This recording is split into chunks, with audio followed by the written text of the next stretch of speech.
وإذ بوأنا لإبراهيم مكان البيت ألا تشرك بي شيئا وطهر بيتي للطائفين والقائمين والركع السجود وأذن في الناس بالحج يأتوك رجالا وعلى كل ضامر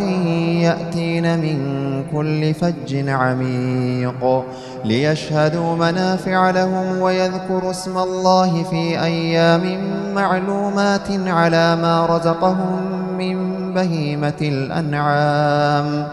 فكلوا منها وأطعموا البائس الفقير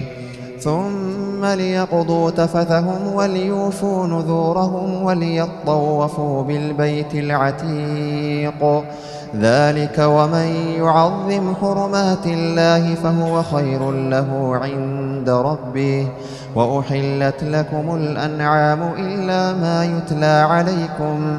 فاجتنبوا الرجس من الأوثان واجتنبوا قول الزور حنفاء لله غير مشركين به ومن يشرك بالله فكأنما خر من السماء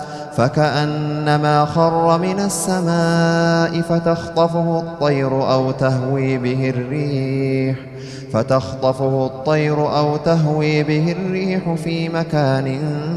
سحيق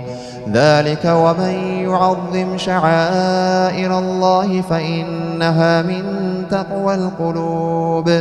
لكم فيها منافع إلى أجل مسمى ثم محلها إلى البيت العتيق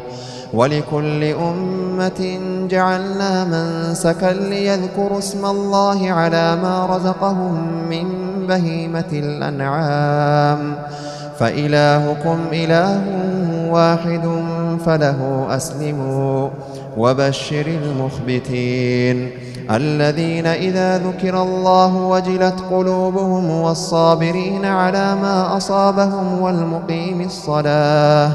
والمقيم الصلاة ومما رزقناهم ينفقون والبدن جعلناها لكم من شعائر الله لكم فيها خير فاذكروا اسم الله عليها صواف فإذا وجبت جنوبها فكلوا منها وأطعموا القانع والمعتر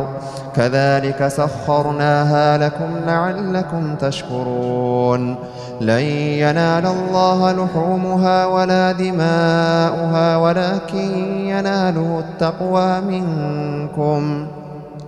كذلك سخرها لكم لتكبروا الله على ما هداكم